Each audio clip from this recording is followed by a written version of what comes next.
بسم الله الرحمن الرحيم.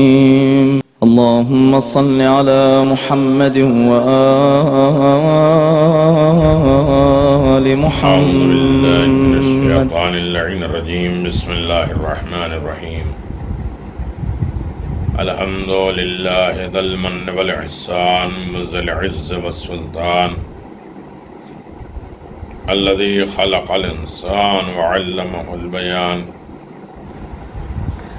والحمد لله الذي نور قلوبنا بولاية محمد وآل محمد. الصلاة والسلام على نبي الرحمة وعلى آله الطيبين الطاهرين المعصومين المنتجبين. ولعنة الله على أعدائهم من الآن إلى قيام يوم الدين. آمين يا رب العالمين. أما بعد فقد قال الله تبارك وتعالى في قرآن المجيد. بسم الله الرحمن الرحيم. يا أيها الذين آمنوا كتب عليكم الصيام كما كتب على الذين من قبلكم لعلكم تتقون. صدق الله العلي العظيم وصدق رسوله النبي الكريم. حاضرین محترم، ناظرین اکرام، سلام علیکم ورحمۃ اللہ وبرکاتہ۔ تربیتی پروگرام ماہ رمضان میں تقدیر سازی اور ذہنی اور فکری کا عملی تربیت، یہ مہینہ عظیم ترین ہے۔ ہم نے اپنے آپ کو سجایا سنوارا عبادتوں کے رخ سے، اچھائیوں کے رخ سے، نیکیوں کے رخ سے، اور اللہ تبارک و تعالیٰ کی عطا اور مہربانیاں الحمدللہ ہمارے شامل حال رہی، اس کی توفیقات ملتی رہی۔ ماہ رمضان کے روزے اور اس کی نیکیاں،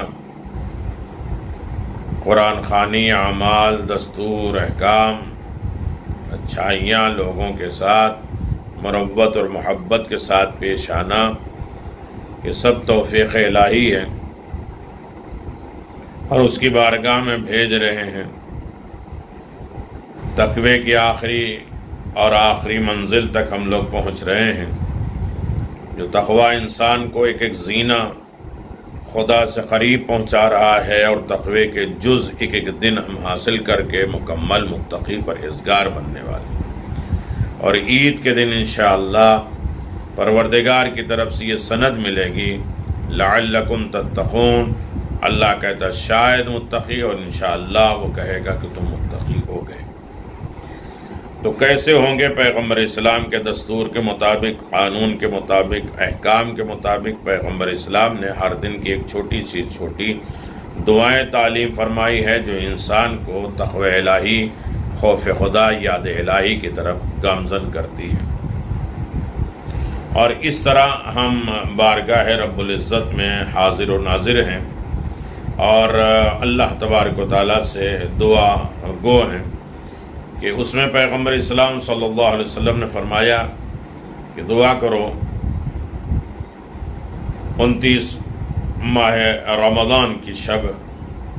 یہ تقریر ہے، پیغمبر اسلام ہمیں آمادہ کر رہے ہیں اور حکم دے رہے ہیں کہ اس طرح اپنے خالق اور مالک کی بارگاہ میں دعا گو رہو، اور اگر یہ دولتیں مل گئیں تو یہ سمجھو کہ تم متقی و پرہیزگار ہو گئے۔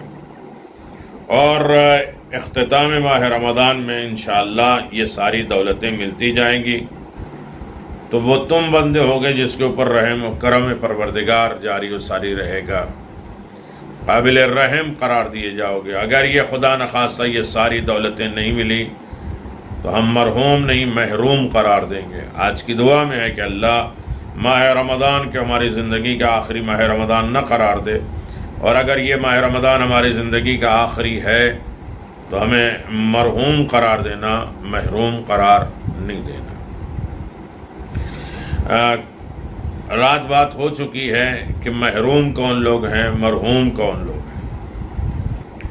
مرحوم سے ہم بھاگتے ہیں نہیں، جس کے اوپر اللہ کی رحمت ہو، اور اللہ کی رحمت عام ہے، یہ مہینہ بھی رحمت کا ہے، 100 نام کے ساتھ اللہ نے یاد کیا ہے، یعنی اس کے اثرات ہیں، اگر وہ 100 نام کے اثرات ہمیں مل گئے، اس کی طرف ہم توجہ کر لیں تو ہم قابل رحم ہیں، ہم مرحوم ہیں، اور اگر نہیں ملی ہے تو یقیناً ہم محروم ہیں، جو ہماری بدقسمتی، بدبختی اور شقاوت قلبی کی بنیاد پر، بے توجہی اور غفلت کی بنیاد۔ یہ دعا ہم نے شروع کیا تھا غفلت سے بیداری کے لیے، وہاں سے بات چلی ہے تو یہاں اعلان ہے، بسم اللہ الرحمن الرحیم، اللہم غشعنی فیہ بالرحمت وارزقنی فیہ التوفیقات والعصم وطہر قلبی من غیاس التحمت یا رحیم بعباد المؤمنین۔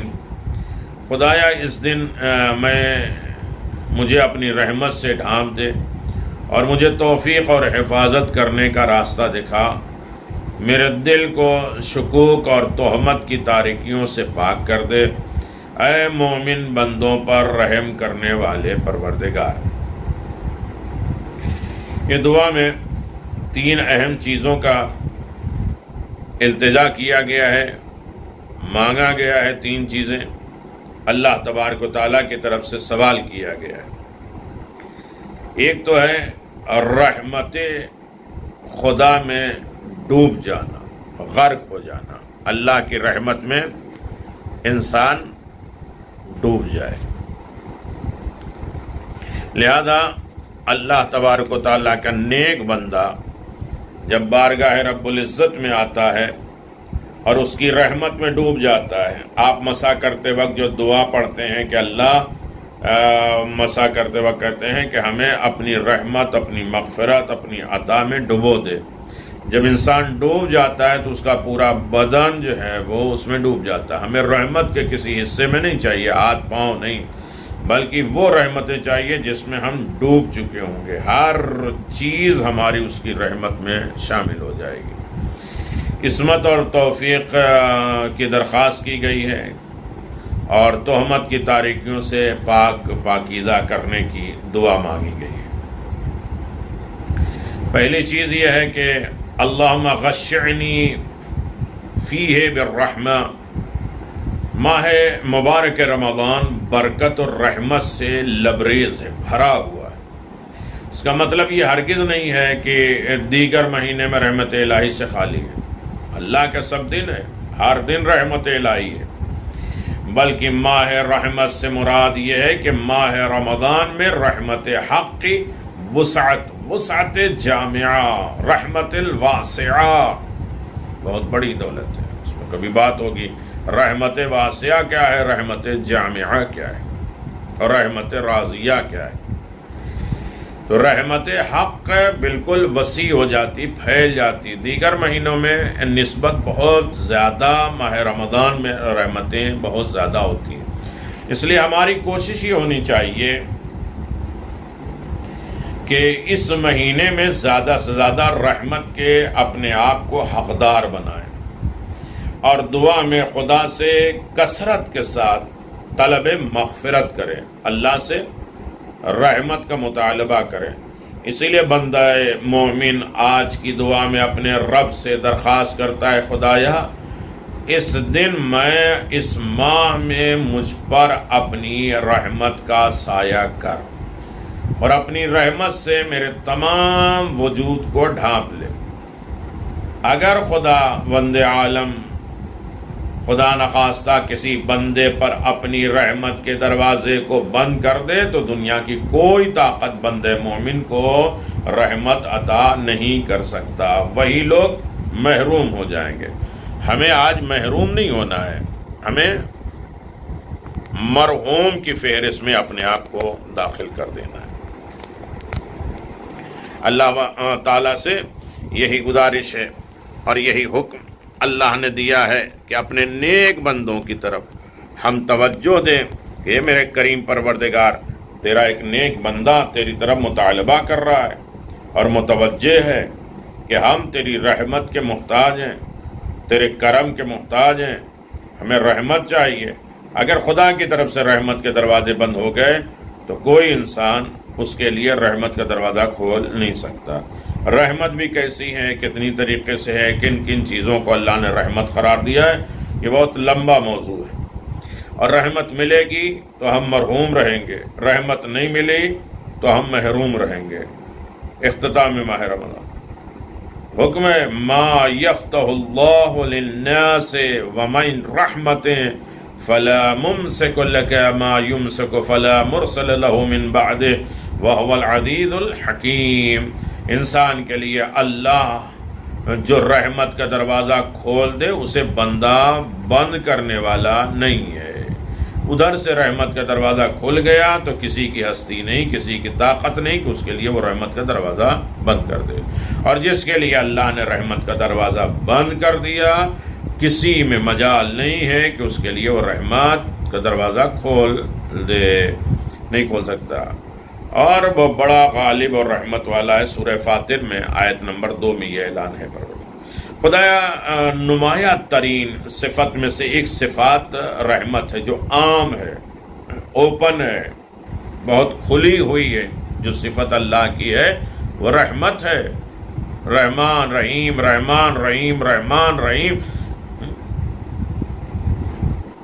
ہر جگہ اس نے کی۔ رحمت للعالمین کو بھیجا، اس کی رحمت عام ہے، جس کا ذکر قرآن کریم کے مختلف آیات میں مشتقات کے ساتھ آیا، کہیں رحیم تو کہیں ذوی الرحمہ اور کہیں رحمان۔ یہ اللہ تبارک و تعالیٰ کے نیک بندوں کی صفت ہے، جہاں ہمیں اس نے رحمان رحیم یہ ساری صفتوں کے ساتھ یاد کیا ہے۔ بسم اللہ الرحمن الرحیم میں کہا خدا بند رحیم، رحیم کریم ہے، خود کو دوبار اسی صفت سے تعارف کرایا، الرحمن الرحیم۔ اللہ یہ دونوں صفت مادہ رحمت سے مشتق ہے، رحمت سے ملی ہوئی ہے۔ رحمان میں اللہ کے عمومی رحمت ہے سب کے لیے، کوئی اسے مانے نہ مانے، اس کی مخالفت کرے نہ کرے، سب کو وہ زمین اور آسمان، ہوا، چاند، پانی، ان سب چیزوں کے فائدہ دیتا ہے۔ لیکن رحیم یہ صفت خاص ہے جو صرف مومن کے لیے ہے، ورنہ رحمان جو ہے مومن، کافر، مشرک، مسلمان، منافق سب کے لیے، جانور، انسان، سب کے لیے دنیا میں رحمان۔ زمین، آسمان، پانی، دنیا بھر کی کتنی چیزیں آپ گن سکتے ہیں، ہم گن سکتے ہیں۔ صفت رحیم سے مراد خدا کی خصوصی رحمت ہے جو آخرت میں صرف اور صرف مومنین سے مخصوص ہے، مومنین سے مخصوص ہے، جیسے جنت، کوثر، سلسبیل، تسنیم، حور اور غلمان وغیرہ ہے۔ یہ کیا ہے؟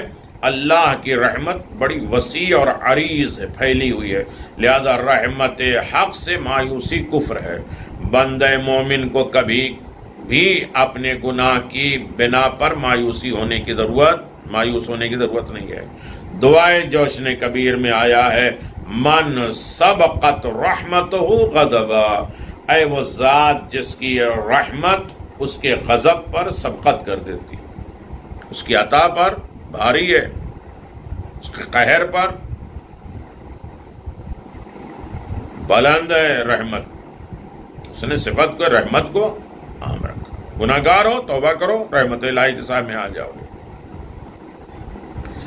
بس ان اسباب اور ان راہوں کو تلاش کرنے کی ضرورت ہے جن سے رحمت الہی کا نزول ہوتا ہے، ان تمام شرائط کو مہیا کرنے کی ضرورت ہے جن کی بنا پر بندہ مشمول رحمت حق ہو سکتا ہے، رحمت میں شامل ہو سکتا ہے۔ مثال کے طور پر ہم یہاں چند شرطوں کو آپ کی خدمت میں گزارش کرتا ہوں کہ کون کون رحمت الہی کو حاصل کر سکتے ہیں اور پھر مرحوم بن سکتے ہیں، اور کس سے یہ رحمت نہیں ملے گی اور نہیں حاصل کر سکتا اور وہ محروم بنیں گے۔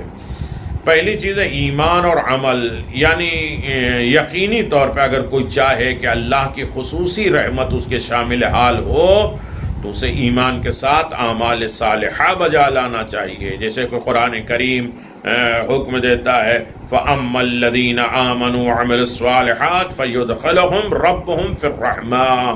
اللہ اکبر۔ جو چاہتا ہے کہ وہ رحمت میں داخل ہو جائے، وہ ایمان بھی لائے، عمل صالح کرے، اور اللہ ان کو اپنی رحمت میں شامل کر دیتا ہے۔ یعنی ایمان کے ساتھ اچھے کام، صالح کام، نیک کام جب انسان کرنے لگتا ہے تو خدا کی رحمت اسے شامل ہو جاتا ہے، وہ مرحوم ہوتا ہے اور محروم نہیں ہوتا۔ دوسری چیز ہے اطاعت خدا اور اتباع رسول، خدا کی اطاعت اور رسول کی اتباع اور پیروی کرنا۔ جیسا رسول نے کہا ہے ویسا کرتے جاؤ، رسول جیسے چلتے جائیں ویسے چلتے جاؤ، ان کے پیچھے چلتے جاؤ۔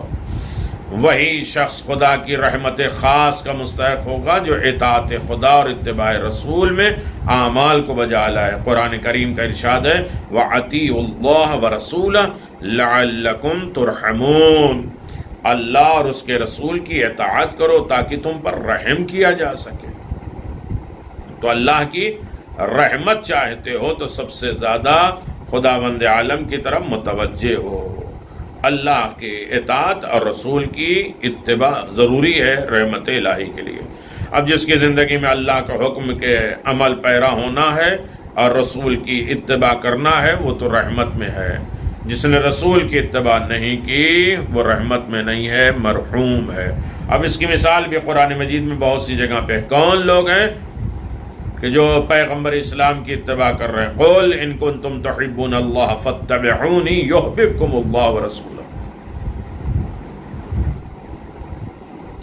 میرے پیغمبر نے سے کہا جو لوگ کہتے ہیں کہ ہم خدا سے محبت کرتے ہیں تو میرے پیغمبر کی اتباع کریں، اس کے نتیجے میں خدا بھی ان سے محبت کرے گا، رسول بھی محبت کریں گے، اور اللہ سارے گناہوں کو معاف کر دے گا۔ اتباع کیا ہے؟ وَاخْفِضْ جَنَاحَكَ ان اتبعك من المؤمنین، اے میرے پیغمبر اپنے دونوں کاندھے کو جھکا دو اس میں سے جس نے مومنین میں سے تمہاری اتباع کی ہے، پیروی کی ہے۔ یعنی پیغمبر کی جو اتباع کرنے والے ہیں ان کے لیے پیغمبر کے کاندھے جھکتے ہیں۔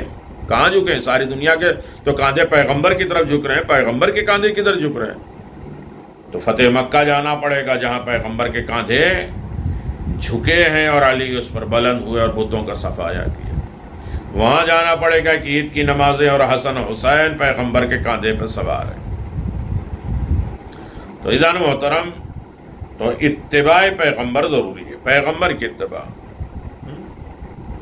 حسبک اللہ واتبعک من المؤمنین، اللہ کافی ہے اور وہ کافی ہے جس نے تمہاری اتباع کی۔ اللہ کے بعد اگر کسی کی ضرورت پڑے پیغمبر کے تو وہ اتباع پیغمبر کرنے والا ہے جو اس اللہ نے سب کچھ بنا کر بھیجا۔ وہ بھی کہے ناد علی مظہر العجائب، اور وہ بھی خیبر میں علی کو بلائے، اور ہر جگہ اپنی نصرت اور مدد کے لیے، اپنی نبوت کی گواہی کے لیے، اپنے احکام کو پہنچانے کے لیے علی ابن ابی طالب کی ذات کی ضرورت پڑے، وہ ہے اتباع پیغمبر کرنے والے۔ تو لہذا اطاعت اور اتباع رسول یہ ضروری ہے کہ انسان خداوند عالم کی بارگاہ میں رحمت کا مستحق بن سکے۔ مولا کائنات حضرت امیر المؤمنین سے محبت اور مودت یہ رحمت الہی ہے۔ اگر علی ابن ابی طالب سے محبت نہیں ہے تو انسان محروم ہے، مرحوم نہیں ہے۔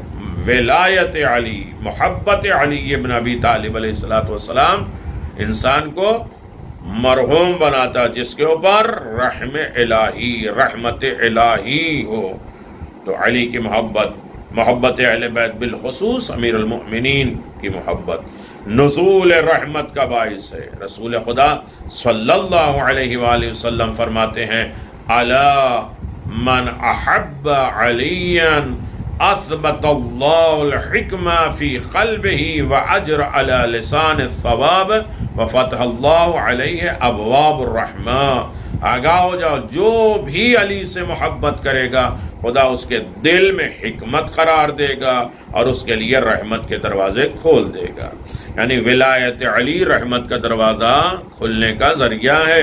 اگر ولایت علی نہیں، محبت علی نہیں ہے تو رحمت کا دروازہ بند ہے، اور جب رحمت کا دروازہ بند ہے تو کوئی کھول، کتنا بڑا بھی کوئی ہو، نہیں کھلوا سکتا۔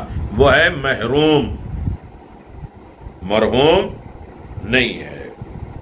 آج الوداع جمعے میں آپ پڑھ چکے ہیں کہ اللہ مجھے مرحوم قرار دینا، محروم قرار نہیں دینا۔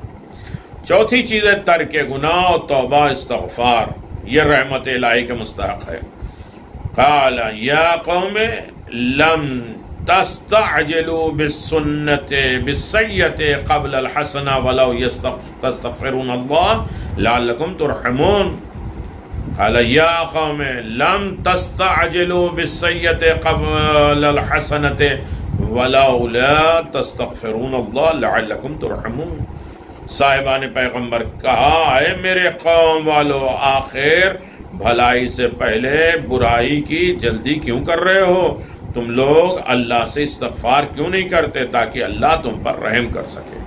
یہ چار چیزیں تھیں جو خدا کی رحمت کے انسان مستحق ہوتا ہے، اور یہ چاروں چیزیں نہ ہوں تو رحمت الہی کے سے وہ الگ ہو جاتا ہے اور وہ مرحوم ہوگا، محروم نہیں ہوگا۔ الہی رحمت اپنے طرف مبذول کرنے کے راہوں میں ایک راہ ہے ترک گناہ۔ الہی رحمت اپنی طرف بلانے کا ہے، نزول کرنے کا ذریعہ ہے، تو گناہ کو چھوڑ دینا ہے۔ خدا کریم قرآن مجید میں حضرت صالح نبی کے قول کا نقل کرتا ہے، صالح نبی، کہ وہ نبی خدا ہونے کے اعتبار سے اپنی قوم سے خطاب فرما رہے ہیں کہ تم لوگ نیکی سے پہلے برائی کی جانب کیوں عجلت کرتے ہو، جلدی کرتے ہو؟ نیکی میں کیوں نہیں جلدی کرتے؟ لیکن نیکی سے پہلے انسان برائیوں کی طرف جاتا ہے۔ تو اللہ سے استغفار کی صورت میں امید ہے کہ تم سب کے لیے قابل رحم بن جائے۔ یقیناً اس میں ترک گناہ بھی ہے، توبہ اور استغفار ہے، اور رحمت خدا کا انسان مستحق بن سکتا ہے۔ پانچویں چیز اقامہ نماز اور زکوٰۃ کی ادائیگی، یہ بھی انسان کو رحمت الہی سے قریب کر دیتی ہے، اور جب یہ رحمت الہی سے قریب ہو گئے تو اس کا مطلب انسان مرحوم ہوا، محروم نہیں ہوا۔ نماز خالق اور مخلوق کے درمیان میں بہترین وسیلہ ہے۔ اسی طرح زکوٰۃ کی ادائیگی کے بعد پروردگار کے قرب کا بہترین وسیلہ ہے۔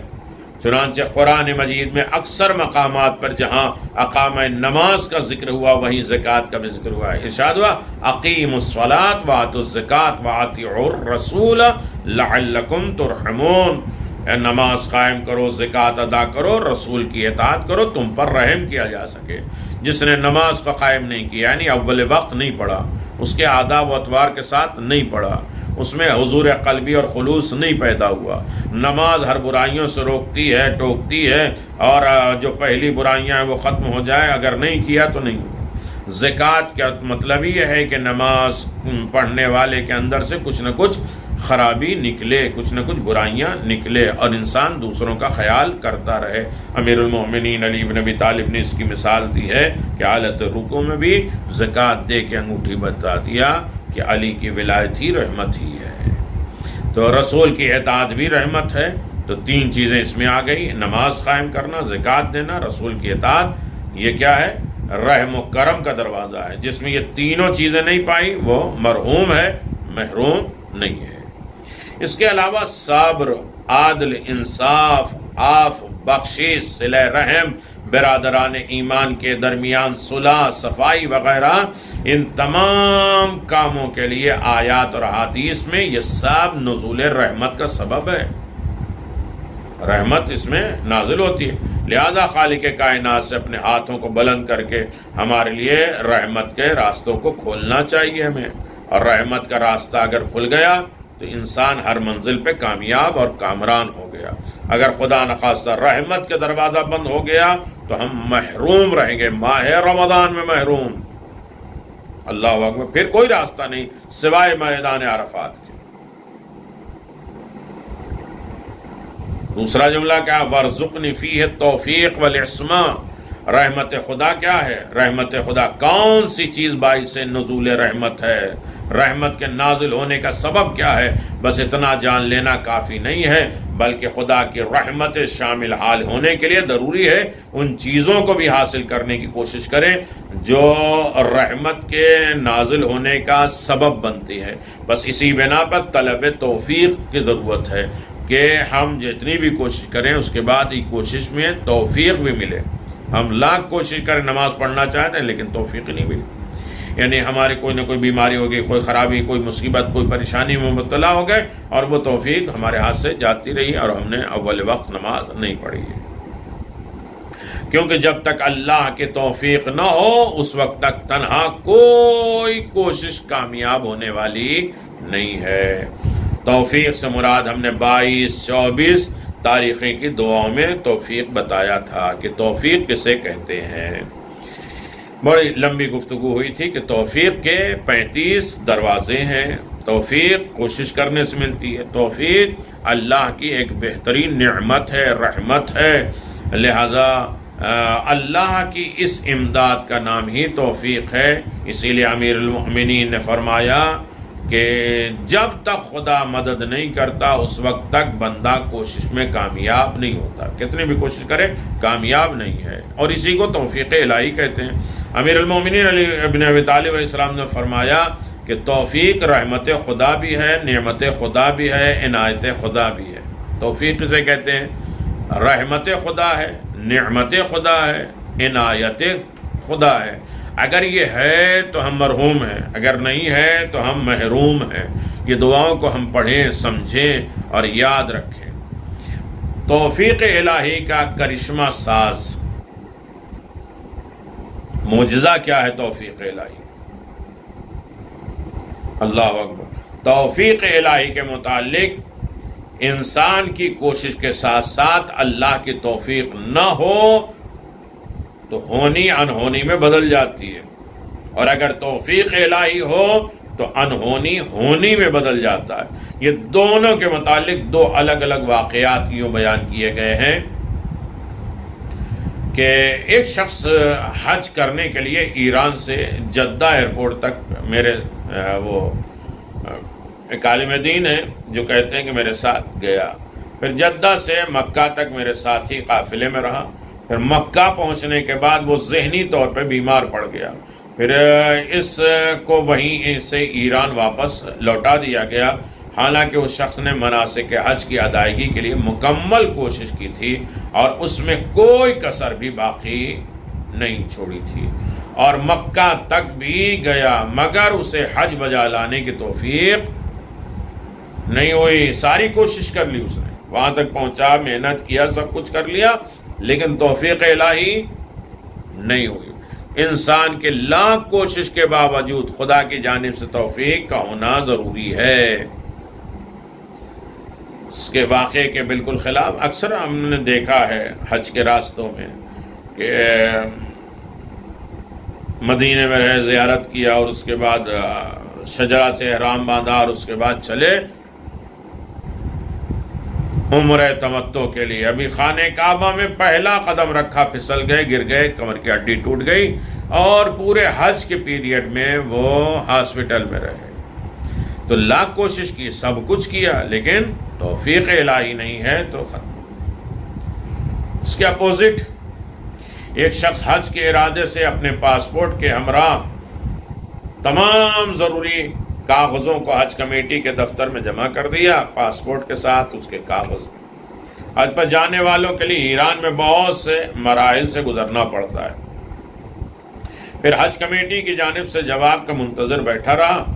آخری وقت جب اپنے موقف کی وضاحت جاننے کے لیے حج ہاؤس جا کر حج کمیٹی کے منیجر سے سوال کیا تو منیجر نے ان کی فائل کو بغور پڑھ کر کسی کاغذ کے نہ ہونے کی بنا پر فائل کو ناقص قرار دیا، نامکمل قرار دیا.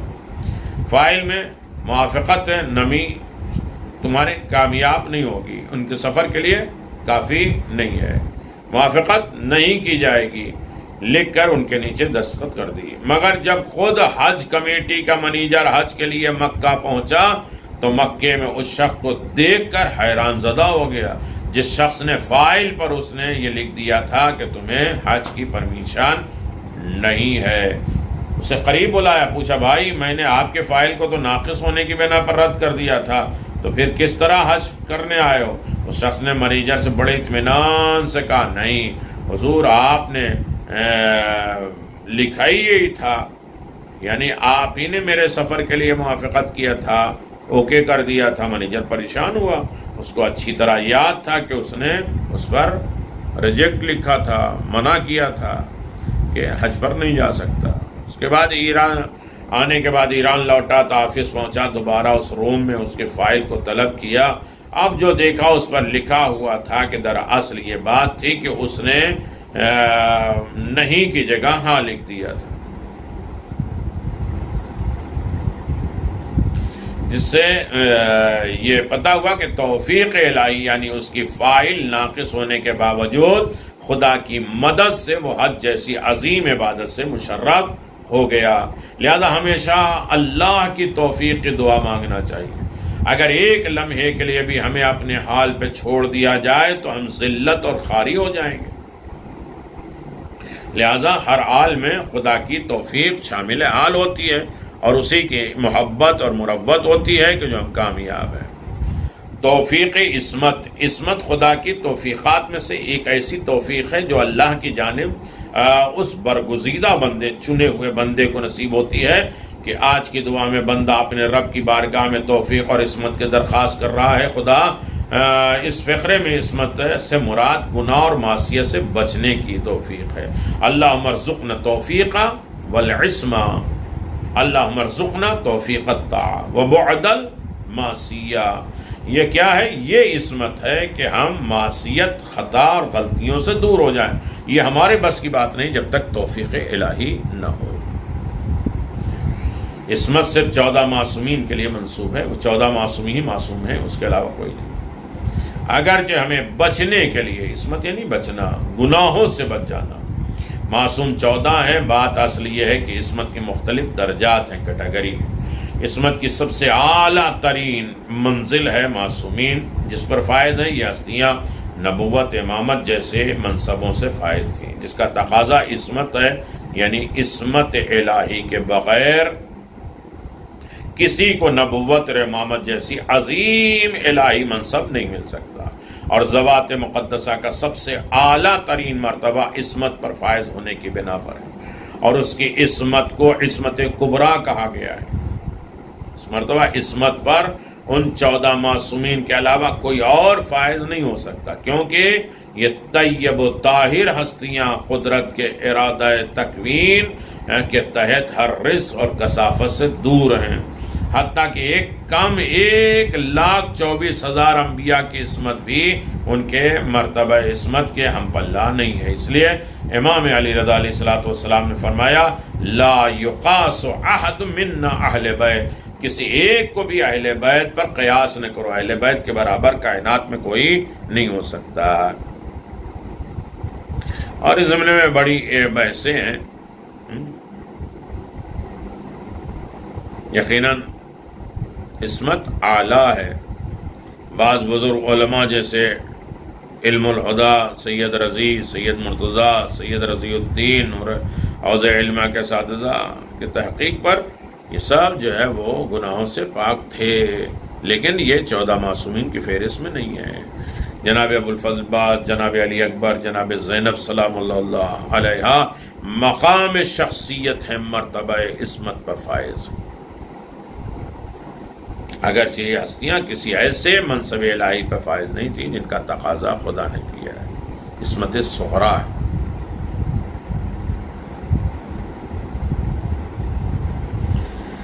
بہرکاف اس میں بہت سی باتیں ہو سکتی ہیں۔ خداوند کریم نے حضرت یوسف کی زبانی یہ بیان کیا کہ ما ابر نفسی ان النفس لامارۃ بالسوء الا ما رحم ربی ان ربی غفور رحیم، میں اپنے نفس کو بری نہیں قرار پا دیتا ہوں کہ انسان بہرحال برائی کا حکم دیتا ہے مگر یہ کہ وہ میرا پروردگار رحم کرے اور وہ بخشنے والا ہے۔ پھر اسی آیت کی آیت میں ہے لقد ہمت بہی وہمہ مخلصین، یقیناً اس عورت یعنی زلیخا نے ان یوسف سے برائی کا ارادہ کیا، اور یوسف بھی ارادے کر بیٹھتے اگر رب کی برہان اور توفیق نہ ہوتی۔ تو ہم نے اس طرح انتظام کیا کہ اس برائی سے بدکاری کا رخ موڑ دیا، کیونکہ وہ ہمارے مخلص بندے تھے۔ اللہ اکبر۔ یوسف اور زلیخا کا تیسرا جملہ وطاہر قلبی من غیاس التہمہ۔ اللہ اکبر۔ غیاہب غیبت کے جمع ہے، اس کا مطلب ظلمت تاریکی میں، تہمت یعنی کسی کی طرف ناروا، بیکار، فضول، گندی، چھوٹی نسبت دینا۔ اگر جھوٹی نسبت روزے کی حالت میں ہو خدا رسول کی طرف تو روزہ باطل ہو جاتا ہے۔ دعا کے اس فقرے میں بندہ اپنے پروردگار کی بارگاہ میں درخواست کرتا ہے، خدایا تو میرے دل کو تہمت کی تاریکیوں سے پاک رکھے۔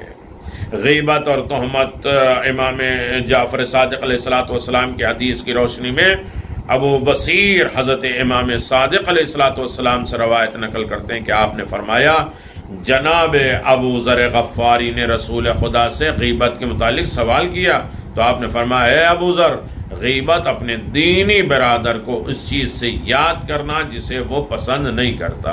پھر ابو ذر نے سوال کیا، یا رسول اللہ، جو کچھ بھی اس دینی بھائی میں پایا جائے کہا جا سکتا ہے، حقیقت میں اس کے اندر موجود ہے؟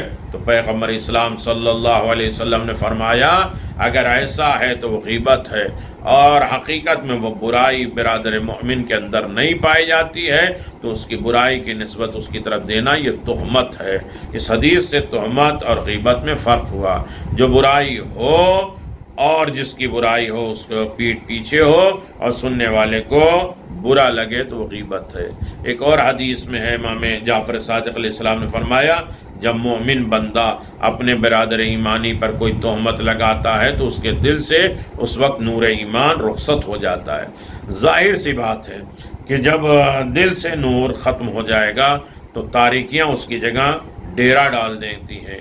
اس لیے کہ بندہ خدا کریم کی بارگاہ میں دست بدعا ہے کہ خدایا میرے دل کو تہمت کی تاریکیوں سے پاک کر دے اور ایمان کے نور سے روشن کر دے۔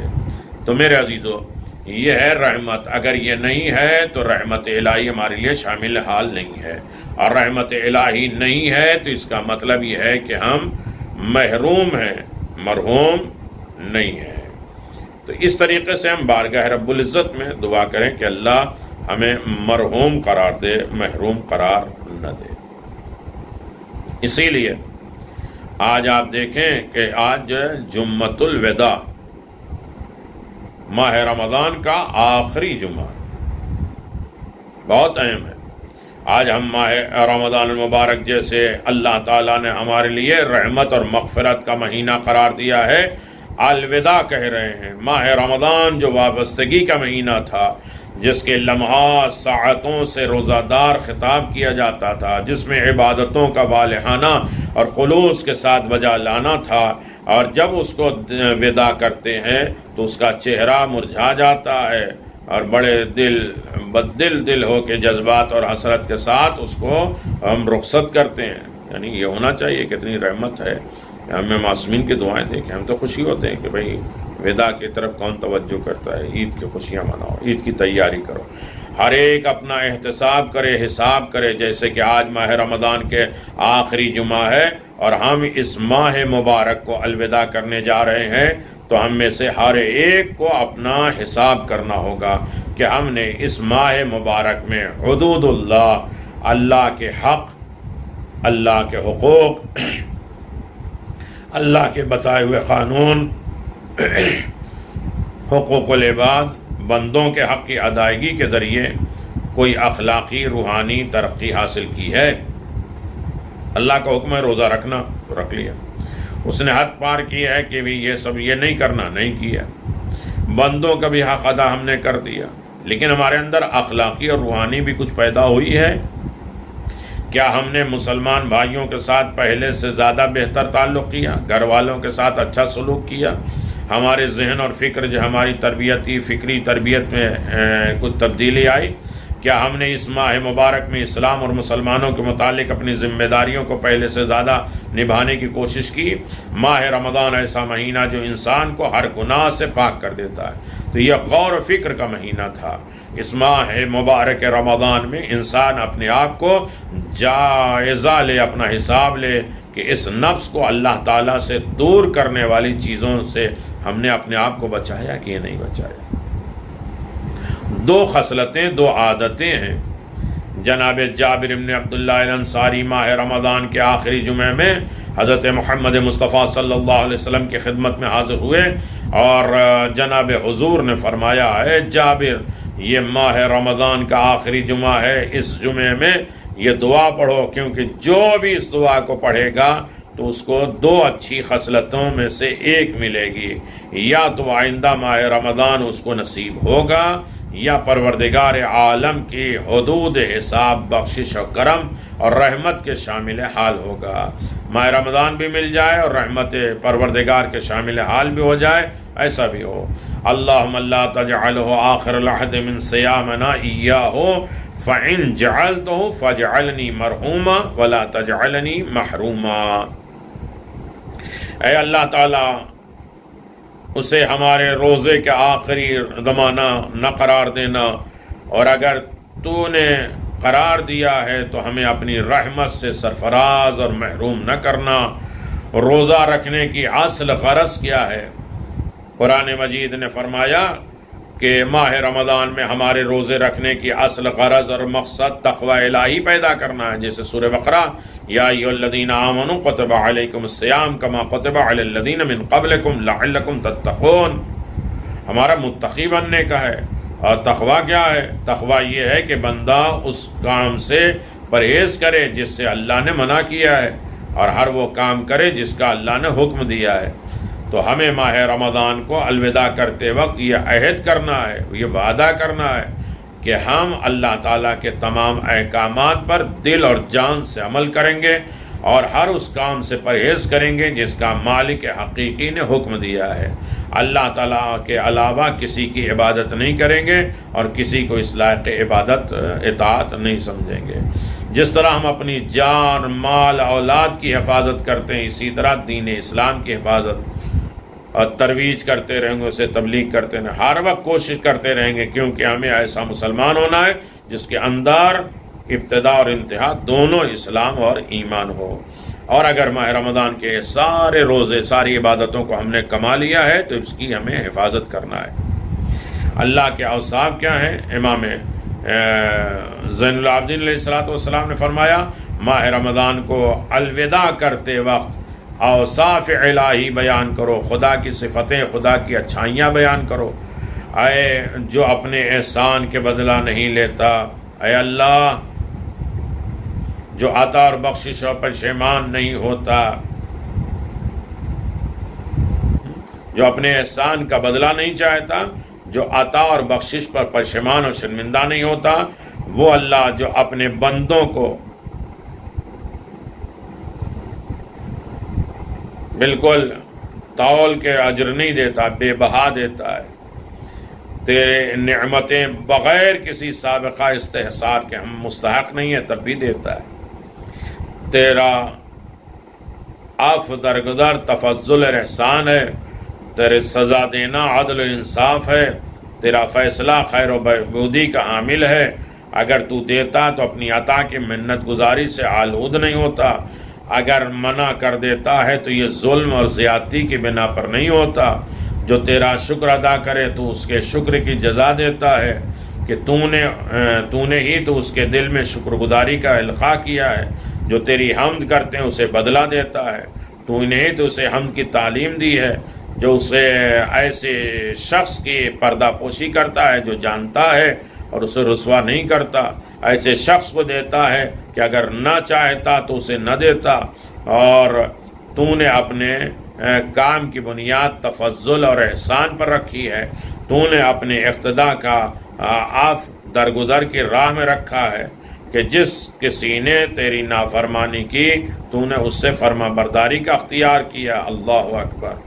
جو اس نے رجوع ہونے تک اپنے حلم کی بنیاد پر مہلت دی ہے، توبہ کرنے والے کو دوست رکھتا ہے، انہیں سزا نہیں دیتا ہے۔ بہت سی چیزیں ہیں جو بارگاہ رب العزت میں ہم آمادہ ہیں۔ 29 ماہ رمضان جو آج کی شب ہے، اس میں نماز کیا ہے؟ پیغمبر اسلام کے بھائی امیر المؤمنین امام الخاشعین نے فرمایا کہ اس نماز کو پڑھو جو مرحومین میں حساب ہوتا ہے اور اس کا نام اعمال اعلیٰ علین کے زمرے میں ہوتا ہے۔ 2 رکعت نماز ہے، ہر رکعت میں سورہ الحمد کے بعد 20 مرتبہ سورہ قل هو اللہ کی تلاوت کرو تو یقیناً دعا مناجات کی طرف آمادہ رہو اور دعا کرتے رہو کہ اللہ ہمیں مرحوم قرار دے، محروم قرار نہ دے۔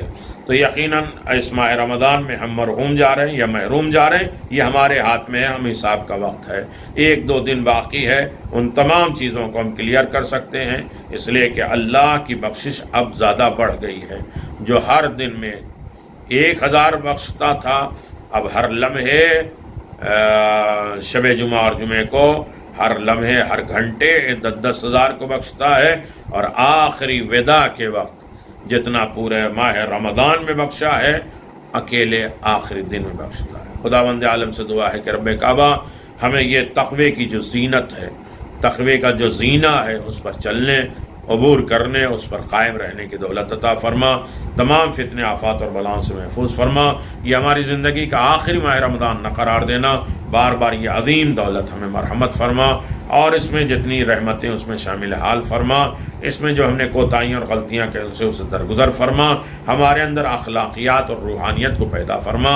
جس طرح ہم نے اللہ کی اطاعت کے لیے کھانا پینا چھوڑ دیا، اسی طرح اللہ کی خوشنودی کے لیے اچھا اخلاق، اچھی روحانیت پیدا کریں، تاکہ اللہ کی توفیقات میں اضافہ ہو اور اللہ توفیقات میں ہمارے لیے اضافہ کر دے اور ہم صحیح مستحق توفیق بن سکیں۔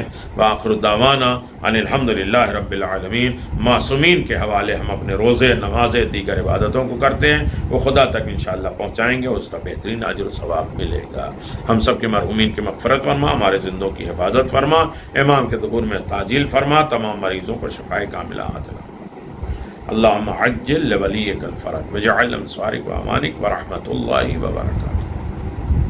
بسم اللہ الرحمن الرحیم۔ السلام علیک یا ابا عبداللہ، السلام علیک یا ابن رسول اللہ، السلام علیک یا خیرت اللہ و ابن خیرته، السلام علیک یا ابن امیر المؤمنین وابن سید الوصیین، السلام علیک یا ابن فاطمہ سیدة نساء العالمین۔